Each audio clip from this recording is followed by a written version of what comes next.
5절부터 12절까지 말씀을 교독하시겠습니다.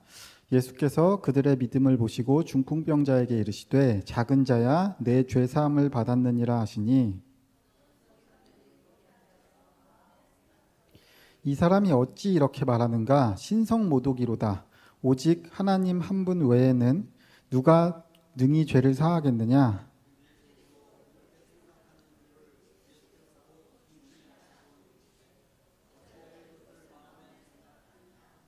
중풍병자에게 내 죄 사함을 받았느니라 하는 말과 일어나 내 상을 가지고 걸어가라 하는 말 중에서 어느 것이 쉽겠느냐.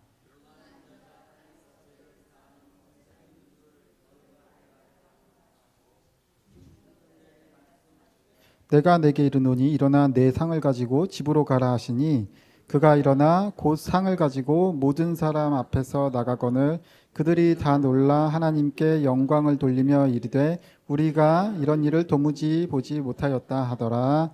아멘.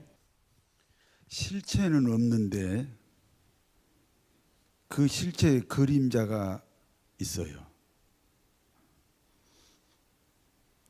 실체는 없는데 그 실체의 그림자가 있다는 말이 무슨 뜻이에요? 아니, 실체가 없다고 이미 말했잖아요. 실체가 없는데 그림자가 있다. 실체가 없는데 그 실체의 그림자가 있다는 말이 무슨 뜻인가? 예를 들어서 말할게요. 공산사회주의는 지상에 낙원을 만들겠다는 겁니다. 그러나 공산사회주의가 말하는 낙원은 없고 그 낙원에 대한 이론만 있습니다. 그 이론이 그림자입니다. 그리고 그 그림자를 이데올로기라고 합니다. 이해가 되세요? 다시 한번 할게요. 처음이 중요하니까. 실체가 없는데 그 실체의 그림자가 있다. 원래 모든 그림자는 뭐가 있어야 만들어지죠? 실체가 있어야 만들어져요. 그런데 실체가 없는데 그림자가 있다는 거예요. 그 그림자가 있다는 말이 무슨 뜻인가? 예를 들면 공산사회주의는 지상에 낙원을 만들겠다는 거예요. 그러나 공산사회주의가 말하는 낙원은 없어요. 그런데 그 낙원을 이루겠다고 하는 이론은 여전히 존재해요. 그 이론이 그림자다 그 말이에요. 실체가 없는 그림자다. 이해가 되세요? 그리고 그 그림자를 이데올로기라고 해요. 그러므로 우리가 사는 세상에는 이데올로기 신앙이라는 것이 있어요. 기독교 안에 깊숙이 자리 잡았어요. 이데올로기 신앙이라는 게 있어요. 구원받지 않았는데 본인은 구원받았다고 생각해요. 그래서 구원받지 않는 목사, 구원받지 않는 장로, 구원받지 않는 집사 권세가 많아요.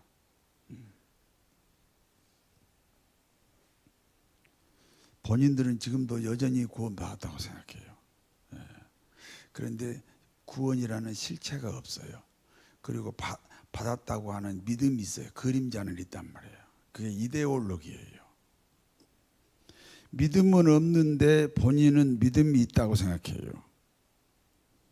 그래서 평생 신앙생활 하는데 한 번도 응답을 받은 적이 없어요. 그게 이데올로기 신앙이라는 거예요. 신앙의 경력이 쌓일수록 신앙의 지식이 많아져요. 구제한 적이 없는데 본인은 구제하고 있다고 생각해요. 사랑한 적이 없는데 본인은 사랑하고 있다고 생각해요. 제가 물어보면 그래요.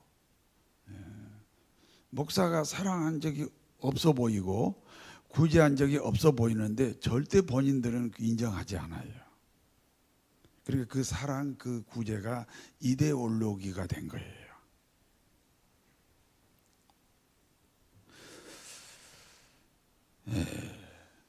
그 요즘 내가 굉장히 우울해요. 왜 우울하냐면 내가 부모님에게 너무너무 불효했어요.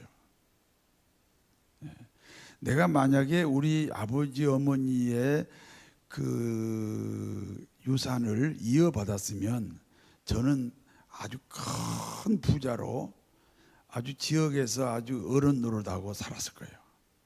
그런데 저는 효도에 대한 그 생각이 아버지 대를 이어간다는 생각을 하지 않고 엉뚱한 생각을 했어요. 그래서 그걸 다 팔아서 사업한다고 다 탕진을 시켰어요. 그리고 이제 나 때문에 이제 내 밑에 동생이 셋이나 있는데 그들이 불이익을 많이 당했잖아요. 거기에 대한 아픔이 굉장히 커요, 요즘은. 그래서 이거 돌이킬 수가 없잖아요. 그 효도에 대한 이데올로기예요. 왜냐하면 그 아들은 아들의 자리에 있고 아버지는 아버지의 자리가 있는데 자꾸 아들이 아버지가 되고 싶은 거예요. 자꾸 아버지가 되고 싶은 그런 효도, 이데올로기거든요. 우리 아들이 나한테 웬만큼 잘못해도 저는 눈 깜짝도 안 해요. 왜냐하면 내가 우리 아버지한테 어머니한테 했던 거에 비하면 아무것도 아니기 때문에 저는요 눈 깜짝도 안 해요. 그런 게 다 이데올로기 효도라는 거예요. 이 이데올로기는요 야고보서 2장 7절에 이렇게 말씀해요. 행함이 없는 믿음은 그 자체가 죽은 것이다. 그래서 행함이 없는 이 신앙을 이데올로기 신앙이라고 해요. 이게요 목사들에게도 많고 그리고 신앙의 경력이 많을수록 더 많아요. 죽은 신앙인데요. 이 이데올로기가 죽은 신앙이거든요. 예수님의 일생을 이데올로기로 보는 견해가 자유주의 신학이라 그래요. 이들은 예수님의 탄생과 죽음과 부활이라는 역사적 사실이 중요하잖아요. 그 역사적인 사실보다 더 중요한 것이 뭐냐면 그 의미예요. 그 교훈이에요. 굉장히 위험한 건데요. 이와 같이 의미도 있고 교훈도 있는데 역사적 사실이 없다면 어떻게 됩니까? 예수님 당시 있었던 사건들이 오늘날 우리들하고는 아무 관계가 없어지는 거예요. 교훈만 중요하니까, 의미만 중요하니까 사실이 우리하고 관계가 없어지는 거예요.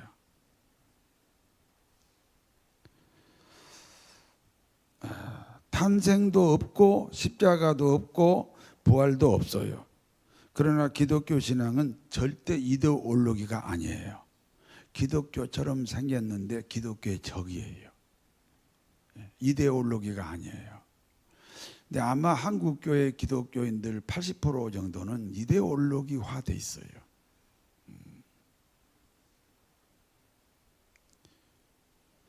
역사적 종교가 기독교예요. 역사적 종교. 오늘 그 마가복음 2장 1절에 이렇게 돼 있어요. 수일 후에 따라서 수일 후에 그럼 몇 월 며칠 날 후에 그 말이거든요. 이건 역사를 말하는 거예요.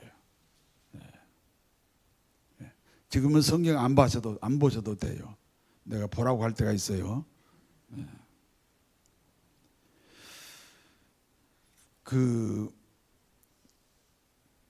제가 이제 그래도 우리나라에서는 그 대형 교회 정도 되는 교회에 내가 신자였거든요.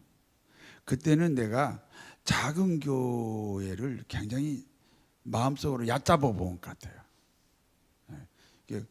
큰 교회 목사님을 더 크게 보고 작은 교회 목사님을 작게 보고 실제로 그랬던 것 같아요.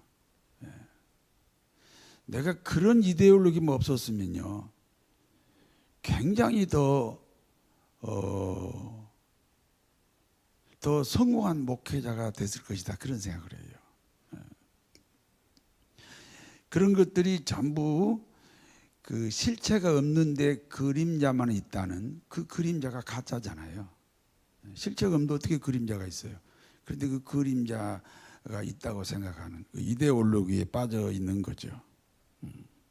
옛날에 그 내가 신월동에서 교회 할 때 1대1 양육이 하고 싶었거든요. 그래가지고 온누리교회 권사들 그때 8명을 불렀어요.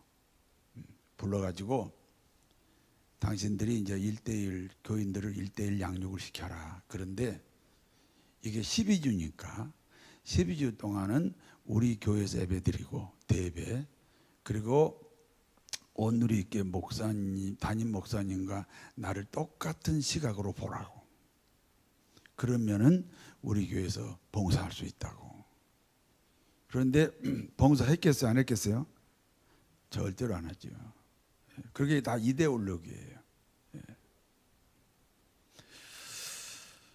절대로 큰 교회 목사가 더 크고 작은 교회 목사가 더 작고 그러지 않아요.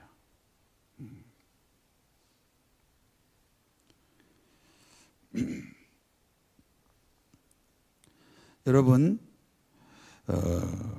기독교는 히스토리가 있는 종교다. 역사적 종교다.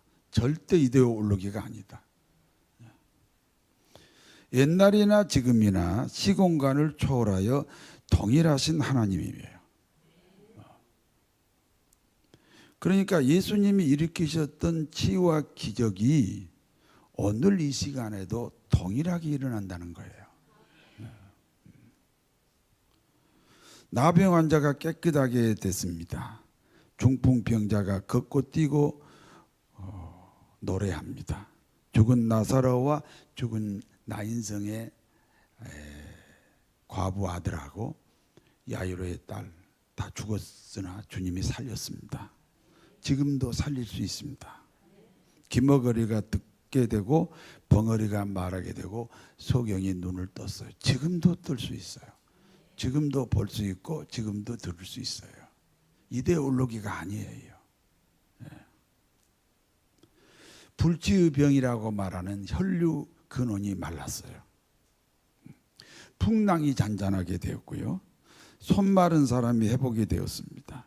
신체가 꼬부라진 병에 걸렸는데 이게 바르게 펴졌어요. 예수님 때 있었어요. 지금도 있어요. 왜냐하면 이데올로기가 아니에요. 보리떡 5개와 물고기 2마리로 5,000명이 먹었습니다. 귀신이 쫓겨납니다. 열병이 떠나갑니다. 언제 있었어요? 예수님 때 있었어요. 그런데 지금도 있어야 돼요.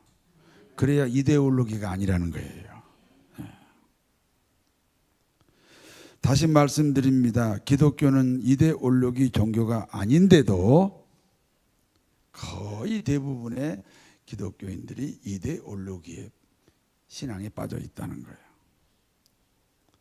2000년 전에 주님이 실제로 계셨어요. 계셨던 교훈이 중요한 게 아니고 실제로 있었던 역사가 중요해요. 그러므로 나 자신의 구원이 실제로 존재해요. 그리고 예수님이 일으키셨던 치유와 기적이 이 시간에도 여러분 안에서 동일하게 일어난다는 사실을, 역사적인 사실을 꼭 기억해야 될 줄로 믿습니다. 예수님의 사역을 크게 둘로 나누어요. 하나는 남쪽 사역, 다른 하나는 북쪽 사역인데요. 남쪽 사역의 중심지는 누가 봐도 예루살렘이 돼야 되는데 예수님이 실제로 활동을 예루살렘에서 했거든요. 그런데 남쪽 사역의 중심지는 예루살렘이 아니고 베다니예요. 왜냐하면 베다니 나사로 가정에서 예수님의 의식주 문제를 해결해 드렸어요. 그래서 베다니가 작은 마을 베다니가 남쪽 사역의 중심지고요. 북쪽 사역은 가버나움이에요. 왜냐하면 가버나움에 베드로의 집이 있었어요. 베드로가 장모님을 모시고 있었는지, 장모님이 베드로를 챙기고 있었는지, 사이 베드로를 챙기고 있었는지는 모르지만 베드로의 집에 장모님이 계셨고 그 장모님을 중심으로 예수님의 의식주 문제를 해결했어요. 그래서 가버나움이 북쪽 사역의 중심지가 되었습니다.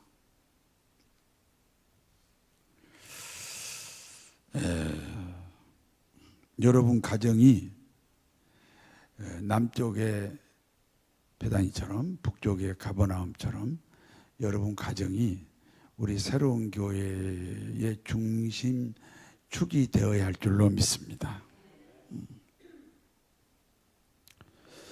오늘 본문은 주님이 이 북쪽 사역의 중심지인 가버나움으로 가셨어요.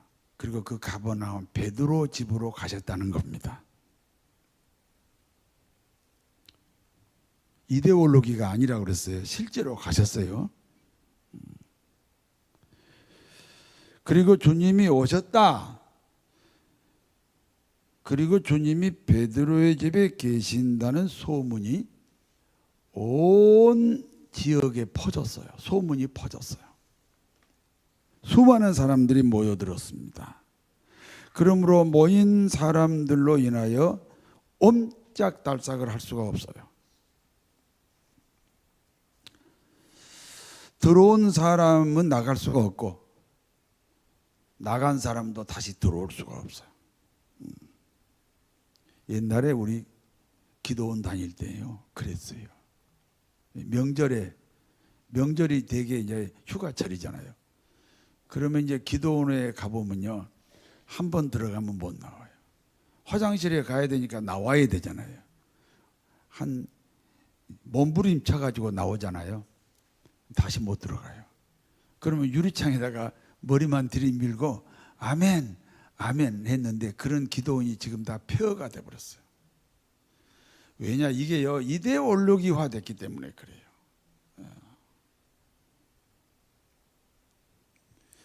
그와 같이 이 가버나움 베드로의 집에 예수님이 계시고 거기에 예수님이 계시다는 소문 때문에 수많은 사람들이 모였는데요 옴싹달싹할 수 없도록 가득 찼습니다.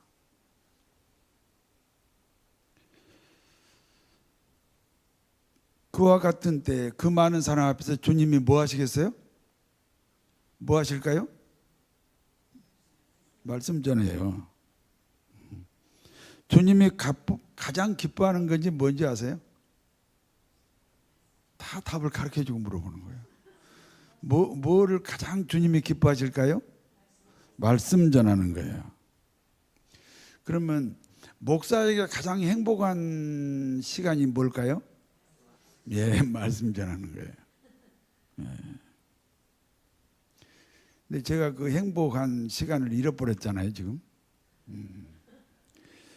성도 여러분에게 가장 행복한 시간이 언제일까요? 그래요. 목사가 말씀을 전하는 시간이 가장 행복하다면 성도는 말씀을 들을 때가 가장 행복한 시간이 되어야 합니다. 행복하십니까? 왜냐하면 믿음으로 모든 문제가 해결되거든요. 그런데 그 믿음이 언제 생기냐면 말씀을 들을 때 생겨요. 말씀을 청종해야 돼요. 청종. 아주 마음으로 들어야 돼요. 그런데 믿음이 생겨요. 그러면 그 믿음 때문에 문제가 해결돼요.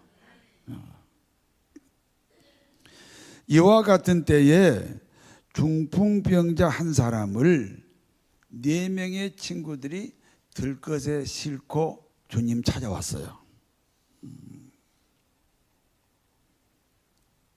문제는 사람들 때문에 주님께 갈 수가 없어요. 사람들 때문에 주님을 만날 수가 없어요. 이 중풍병자는 반드시 주님을 만나야 될 사람인데 지금 사람들 때문에 주님을 만날 수가 없어요. 어떤 그 사람이 꼭 주님을 만나야 돼요. 그래서 교회를 갔거든요. 그런데 사람들 때문에 주님을 만날 수가 없어요.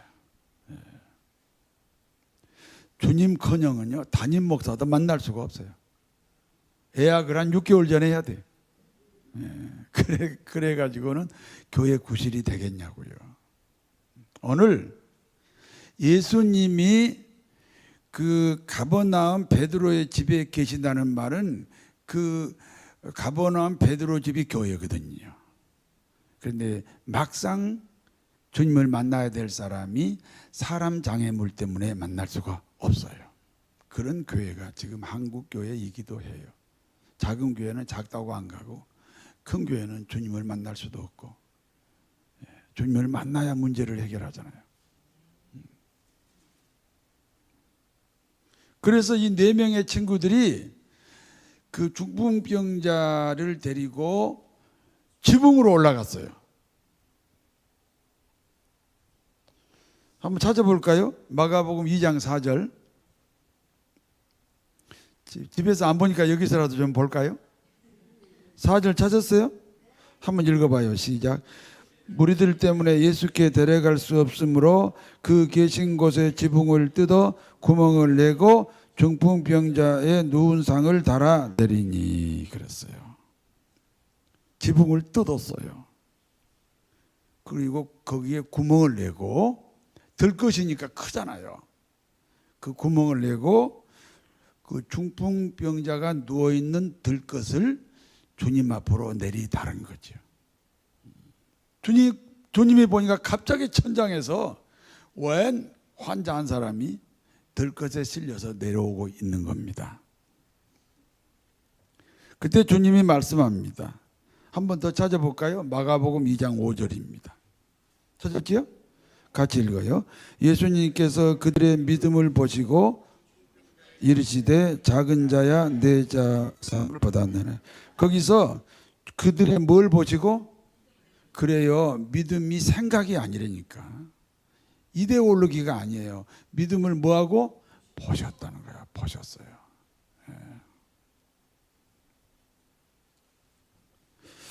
그리고 말씀하시기를 작은 자야 내 죄 사함을 받았느니라 이렇게 말씀하셨어요. 주님의 말씀을 들은 서기관들이 이렇게 생각합니다. 이 사람 예수는 지금 신성모독죄를 지고 있다. 죄를 사하는 권세는 하나님에게만 있다. 그런데 이 예수가 죄 사함 받으라고 함부로 선포하고 있다. 이 지금 하나님 노릇을 하고 있다. 신성모독죄는 그 당시에 사형입니다. 이스라엘 나라에서 그 당시 죄 중에 제일 큰 죄가 신성모독죄입니다. 예수님은요 자신을 신성모독죄를 지었다고 말하는 서기관들의 마음을 읽으셨어요. 그래서 이렇게 말씀합니다. 저들은 내가 신성모독죄를 짓고 있다고 생각한다. 그러므로 주님이 다시 말씀합니다. 중풍병자에게 제사함 받으라 하는 말과 내 상을 가지고 가라 하는 말 중에 어느 말이 더 쉽겠느냐? 어느 말이 더 쉽겠느냐? 여러분, 제사함 받으라 하는 말과 이 중풍병자요, 앉지도 못하고 누워만 있는 아주 중증 환자예요. 이 중풍병자를 치료하는 것하고 내 제사함 받으라 하는 말씀 둘 중에 어느 것이 더 쉽고 어려울까요? 어느 것이 더 쉬워요? 어느 것이 더 어려워요? 아니, 대답을 한번 해봐요. 중풍병자에게 예수님이 뭐라고 그랬어요? 아니 성경 보지 말고 나를 보고 뭘 주님이 그 중풍병자에게 뭐라 그러셨어요? 그랬죠? 그러니까 그 말을 두고 서기관들이 비난했죠? 감히 네가 하나님만 할 수 있는 일을 네가 할 수 있다고? 신성모독죄 졌다 이렇게 비난했지요. 그러니까 주님이 뭐라 그랬어요? 그래, 병 고쳐주는 거 하고 제사함 받으라 하는 말 중에 어느 것이 쉽고 어렵겠느냐. 여러분이 뭐가 쉽고 뭐가 어렵겠어요?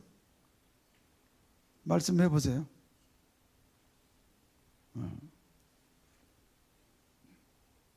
아니, 안 시킬 테니까 땅지 쳐다보지 말고 나를 보고 말씀해 보세요. 어느 것이 쉽고 어느 것이 어려울까요?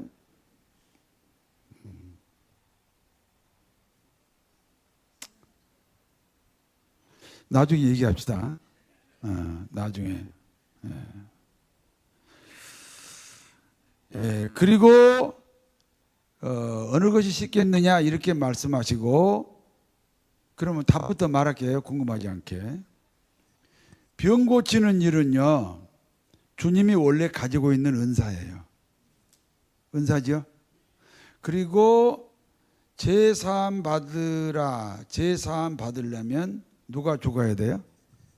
예수님이 죽어야 돼요. 그러니까 어느 것이 쉽고 어렵겠는지 나중에 생각하자고요.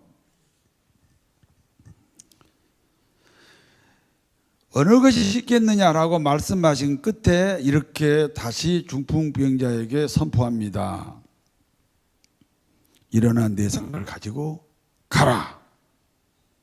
앉지도 못하고 누워만 있던 중풍병자가요, 평생 한 번도 앉아보지 못하고 누워만 있던 이 중풍병자가 벌떡 일어나서 걷고 뛰기 시작합니다.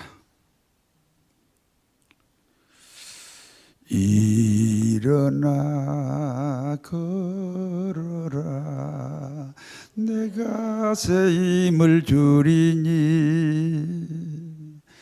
일어나 너 걸어라. 우리 옆에 사람 손 한번 잡고 일어나, 쳐다보면서 걸어라, 내가 새 힘을 주리니. 일어나 너 걸어라, 내 너를 도우리. 왜 못 쳐다봐요? 쳐다보라니까. 한 번 더 할까요? 쳐다보면서 일어나 걸어라, 내가 새 힘을 주리니. 일어나 너 걸어라, 내 도우리. 중풍병자가 벌떡 일어났어요. 그리고 하나님께 영광을 돌렸다. 여기까지가 본문의 내용이에요. 이제 이 본문이 주는 교훈을 말씀드릴게요. 첫 번째입니다. 소문이 중요합니다. 어떤 사람이 식당을 운영한대요. 근데 그 식당이 사람들이 엄청 많이 온대요. 엄청 많이 온대요. 왜 그럴까요? 예? 절대로 맛이 좋아서 아니에요. 맛은 다 같아요. 솔직히 말해서. 특별히 더 맛있다는 것은 그 어떤 정성이 좀 들어간 거죠. 배고프면 다 맛있어요. 그런데 맛있다고 뭐가 났어요? 소문이 났어요. 가기 전부터 저 집은 뭐 하는 집이다? 맛있다. 그러고 들어가요. 그럼 다 맛있어요.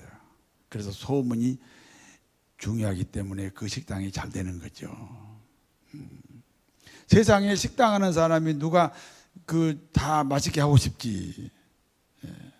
특징이 있을 수도 있고 정성이 다를 뿐이죠. 서비스가 다를 뿐이죠.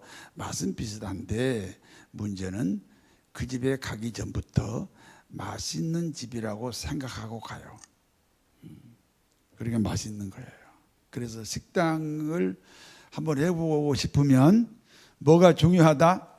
소문이 중요하다. 교회 부흥도 마찬가지예요. 교회 부흥도 나는 증인이에요. 증인. 내가 신월교회 있을 때, 처음에 개척했을 때 내가 그 원고 다 가지고 있어요. 정말 창피할 정도로 원고가 엉망인데도 동네에 뭐라고 소문났냐? 신월교회 담임 목사님의 설교가 말씀이 좋다고 소문난 거야. 그러니까 막 사람들이 미어 터졌다니까. 예배가 끝나면요 빨리 나가려고 옛날에 10,000원 버스하고 똑같았어요. 못 견뎌요. 지하 30평에 뭐 운신할 수 없을 만큼 와 있기 때문에. 소문입니다, 소문. 그리고 그때는요 매 주마다 프랑카드를 10개 이상 만들었어요. 그래서 동네방네에 붙이고 또 누가 뜯어가면 또 붙이고. 소문에 내가 관심이 많았는데 소문 때문에 6개월 만에 자립을 하고, 자립이라는 말은 담임 목사 월급이 사례비가 정해졌다는 뜻이거든요. 여러분의 소문은 어떨까요? 한번 옆에 사람한테 내 소문은 어떻게 났나요? 물어봐요. 시작. 내 소문을 듣네. 이게 참 중요해요. 이 소문이 중요해요. 성공 비결이기도 해요. 어떤 분이 그러더라고. 자기들끼리 얘기하는 옆에서 들었는데 자기는 남한테 친절한 이유가 있대. 자기 때문에 친절하게 한대. 그러니까 남한테 친절하게 하면 누구 소문이 좋게 나요? 내 소문이 좋게 나요. 사람들이 다 나를 좋아해요. 여러분 인생에도 특히 우리 새로운 교회가 좋은 소문이 나게 될 줄 믿습니다. 지금요 간판도 안 걸지, 안내판도 없지, 무슨 예배 시간도 없지. 아주 궁금해요 사람들이. 일부러 그래 궁금해해라. 어느 날 이제 막 광고도 하고 그렇게 할 거예요. 소문이 중요해요. 소문이 중요합니다. 두 번째입니다. 장애물 극복이 신앙생활이에요. 한번 따라서요. 장애물 극복이 신앙생활이다. 장애물 극복 못하면 신앙생활 못하고, 장애물 극복을 못하는 이유가 이데올로기 때문에 그래요. 실상이 없어요. 오늘 이 4명의 친구가 이 중풍병자 한 사람을 들것에 싣고 왔죠. 근데 사람들이 많아서 예수님 만날 수 있어요, 없어요? 그래서 어떻게 했어요? 지붕으로 올라갔어요. 무슨 말이에요? 사람 장애물은 피하다. 사람 장애물은 피해요. 여러분 이 새로운 교회에서 신앙생활 하다가 사람 장애물이 왔어. 그러면 피해요? 뜯어버리려고 그래요? 예? 안 피하지. 피해 어디로? 다른 교회로 피해버려요? 뜯으려고 그래, 뜯으려고. 그런데 사람 장애물은 피하는 거예요. 그래서 지붕으로 올라갔다 그랬어요. 근데 우리 대부분의 사람들은 사람 장애물은요 안 피해요. 만나서 자꾸 따지고 자꾸 이해시키려고 그러고 자꾸 이게 먹으려고 그래요. 이건 피하는 게 아니잖아요. 그런데 사람 장애물은요 피하면 아무리 늦어도 한 일주일이면 회복을 해요. 오해를 하면 그냥 놔둬요. 그럼 반드시 그 오해가 풀려요. 기다려야 돼요. 오늘 이 중풍병자와 4명의 친구가 예수님 만나려고 사람 그 장애물을 막 뚫으려고 애를 먹었어요, 안 먹었어요? 비켜 그랬어요, 안 그랬어요? 안 그러고 그냥 지붕으로 올라가요.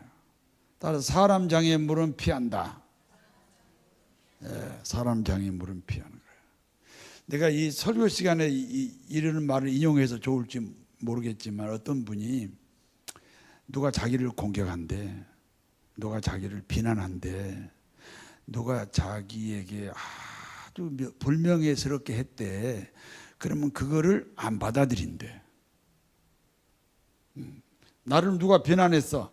그걸 모른 척 한다는 거야. 안 받아들였다는 말은 모른 척 하는 거야. 그랬더니 그 공이 그 사람에게 날아갔대. 그걸 받아들이면 이제 손해야.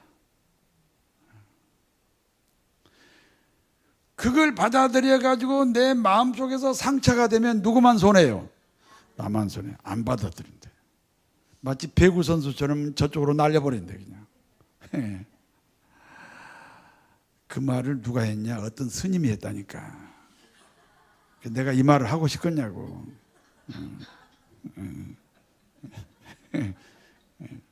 우리가 배울 건 배워야지. 그러니까 이 사람 장애물을 피하는 거예요. 사람 장애물은요 절대로 상대하면 안 돼. 근데 사람 장애물만 장애물이에요? 환경 장애물이 있잖아요. 환경 장애물이 뭐예요? 지붕으로 올라갔더니 뭐가 또 주님과 사이를 가로막아요? 지붕이 이게 환경 장애물이에요. 이 환경 장애물은 뜯어야 돼요, 피해야 돼요? 이건 뜯어야 돼요. 오늘 주일 예배 못 나갈 환경이 왔어. 그건 뜯어야 돼요. 그냥 뜯어야 되는 거예요. 그러니까 환경 장애물을 뜯는데요. 남의 지붕을 이제 뚫었잖아요. 그 나중에 그 지붕 수리해 줘야 돼, 안 해줘야 돼요.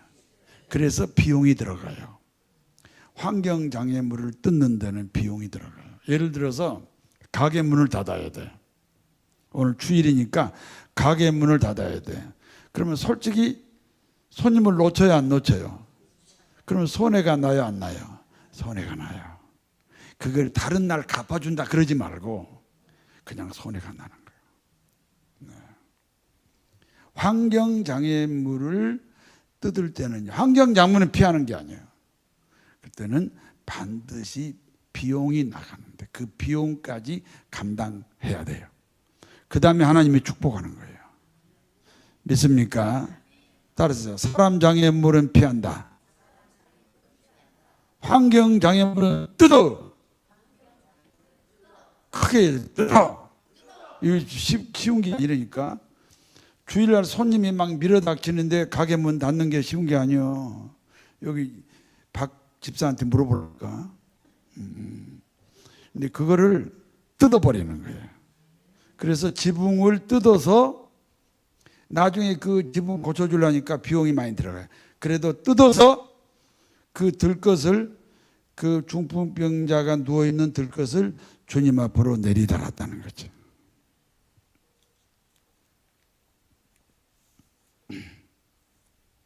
그런데 그것을 뭐라고 그래요? 주님이 믿음을 보셨다 그랬어요. 믿음을 보셨다. 믿음은요 눈으로 볼 수 있어야 돼. 우리는 보통 믿음을요 거의 이데올로기화해요. 그런데 믿음은 눈으로 보는 거예요. 그래서 행함이 없는 믿음을 죽은 믿음이다 그런 거예요. 세 번째입니다. 우선순위 문제입니다. 주님의 질문이에요. 아까 질문했던 거 이제 답할 시간이에요. 주님의 질문이 뭐냐면 제사함 받으라는 말과 치료를 가지고 일어나 걸어가라. 치유하고 제사함 받으라는 말과 어떤 것이 더 쉽겠느냐, 어떤 것이 더 어렵겠느냐 하는 질문이에요. 어떤 것이 쉽고 어떤 것이 더 어려워요? 예? 왜 치료가 더 쉬워요? 아까 힌트를 주긴 했는데 보세요. 제사함 받으라는 치유는 이미 본인이 가지고 있는 은사예요. 축구 선수가 축구가 쉬워요, 어려워요? 가수가 노래가 쉬워요, 어려워요? 쉬워요. 예. 그러니까 예수님은 지금 병 고치는 은사가 있잖아요. 그러니까 이 병 고치는 일은 쉬워요, 어려워요? 쉬워요. 그런데 제사함 받으라는 말은 예수님이 죽어야만 이루어지는 일이에요. 그래서 제사함 받는 말이 훨씬 어려워요. 그건 예수님이 죽어야 그 죽음이 우리들의 제사함이 되는 거예요. 그런데 예수님은 무슨 말씀을 먼저 하셨어요? 제사함을 먼저 하셨어요. 그러니까 주님의 우선순위는 뭐냐면 네가 빨리 구원받아라. 그 다음에 네 해결하는 거야. 네 지는 거예요. 네 사업이 잘 되는 거예요. 우선 우리 교회도 사람이 많이 모이는 것은요 우선순위가 아니에요. 먼저 여기 모인 들이 다 구원의 확신을 갖는 거예요. 그게 더 중요해요. 한 사람이 모여도 분명히 천국 갈 수 있는 사람으로 만들어주는 것이 우리 새로운 교회의 진짜 우선순위인 줄로 믿습니다. 그러니까 주님은 어려운 말을 먼저 하신 거예요. 제사함 받으라는 말을 먼저 하신 거예요. 우리는요 어려운 일부터 먼저 해야 돼요. 쉬운 일은 나중에 해도 여전히 쉬워요. 그런데 우리는 보통 쉬운 일부터 해요? 어려운 일부터 해요? 그러면 안 돼요. 그러니까 중요한 일과 급한 일이 있다 그러잖아요. 급한 일부터 해요? 중요한 일부터 해요? 그래요. 그런데 보통 우리는 무슨 일부터 하죠? 그런 게 잘못하는 거예요. 그러니까 중요한 일이 어려운 일이에요. 그 다음에 급한 일은 쉬운 일이에요. 우리는 항상 누구를 사랑한다든지 내가 먼저 용서한다든지 내가 먼저 희생한다는 것은 어렵잖아요. 그러나 그 일부터 먼저 해야 돼요. 주님이 그렇게 하셨단 말이에요. 주님이 그 중풍병자에게 네 제사함 받았느니라는 말씀을 먼저 하셨다고요. 그러니까 주님의 관심은 치유가 아니에요. 천국 가는 거예요. 아니 나사로를 주님이 살렸잖아요. 그런데 조금 더 살다가 지옥 갔어. 그러면 그 치유가 무슨 의미가 없잖아요. 하나님은 영원한 세계를 보고 계시는데 이 짧은 생애가 중요한 게 아니에요. 먼저 구원의 확신을 가져라. 그리고 네 병을 치료하자. 주님의 우선순위인 줄로 믿습니다. 소문이 중요합니다. 신앙생활이란 장애물 극복이 중요합니다. 사실 내 인생살이가 다 장애물 극복이에요. 사람은 피하고 환경은 뜯어야 된다. 우선순위가 중요하다. 어려운 것부터 한다. 쉬운 것은 나중에 한다. 그래야 하나님의 복이 2026년에는 풍성하시기를 진심으로 축원합니다.